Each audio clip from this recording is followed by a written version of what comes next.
You probably typed 4 letters into a search bar to get here, HYSA, and there's a good chance nobody has ever actually explained what those letters mean. They just keep showing up in headlines promising you free money. So here's the uncomfortable part. A high-yield savings account can absolutely pay you 10 times what your regular bank does. That's real, but the same account can also quietly pay you almost nothing and still call itself high yield if you miss the fine print that almost nobody reads. If you've got cash sitting in a checking account right now, that money is losing a slow fight against inflation. The national average savings rate in the United States is around 0.38%. Top high-yield accounts have been paying somewhere between 4 and 5%. On $10,000, that gap is roughly $400 a year for doing nothing but moving the money.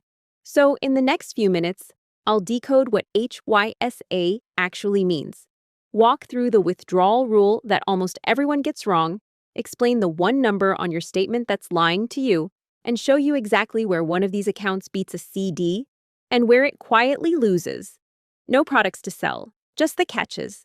Let's start clean. HYSA stands for High Yield Savings Account. That's it. It's a normal, boring, government-insured savings account, the kind you've had since you were a kid. Except it pays a much higher interest rate. The reason it can pay more is almost always the same. Most high-yield accounts come from online banks, or the online arm of a regular bank. No branches, no tellers, far less overhead. And they hand a chunk of that saving back to you as a higher rate. And your money is just as safe. As long as the bank is FDIC insured, your deposits are protected up to $250,000 per depositor per bank. Exactly the same protection as a big national branch. So the higher rate is not a higher risk. The catches are somewhere else entirely. Here's the first one, and it trips up almost everybody.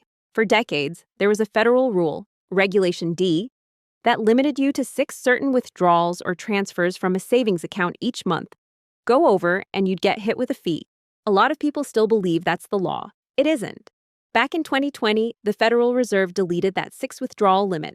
And this wasn't a temporary pandemic measure that quietly came back. The Fed has confirmed the change is permanent, and it's still gone today. So you can move your money freely now, right? Not necessarily. And this is the trap. The federal rule is gone. But banks were never forced to drop their own version of it. Many of them still cap you at 6 withdrawals a month as their own internal policy, still charge you something like $5 to $15 every time you go over, and some will even convert your savings account into a checking account if you keep doing it.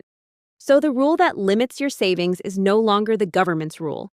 It's your specific bank's choice, which means it's a fine print question you can actually shop around, not a law you're stuck with. Now, the number that's lying to you.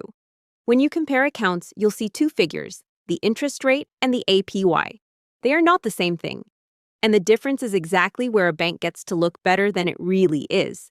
The interest rate is just the base percentage. The APY, annual percentage yield, is that rate plus the effect of compounding. Compounding is simply earning interest on your interest. The bank pays you a little. That payment joins your balance. And next time, they calculate interest on the slightly bigger number. Here's why it matters. 2 accounts can quote the same interest rate, but if one compounds daily and the other compounds once a year, the daily one actually pays you more. And only the APY shows that. So the APY is always equal to or higher than the plain interest rate. The rule is simple. When you're shopping, ignore the interest rate and compare APY to APY. That's the honest apples-to-apples number. If a bank is loudly advertising an interest rate instead of an APY, ask yourself why they don't want you looking at the real one. And this is where the marketing gets slippery. Watch for 2 little words. Up to. An account might scream 5% APY.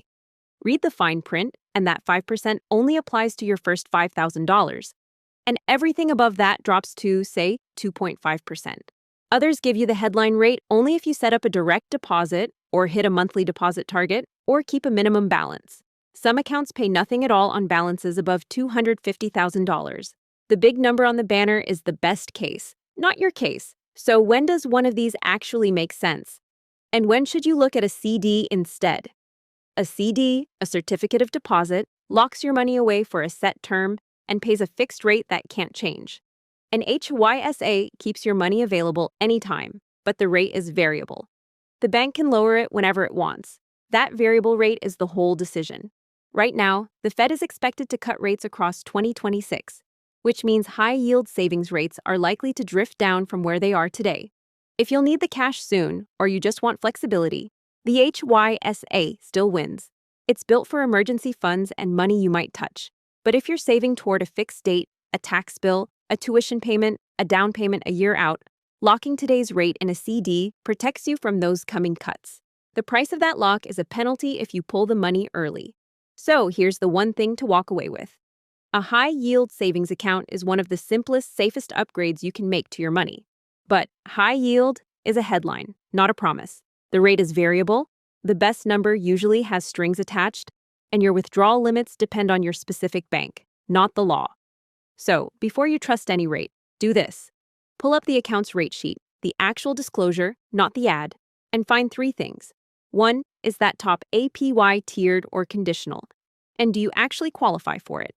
2, what does this specific bank do if you make more than 6 withdrawals in a month? And 3, is that big rate fixed, or can they cut it next week? Answer those 3, and you're no longer the person the fine print was written for.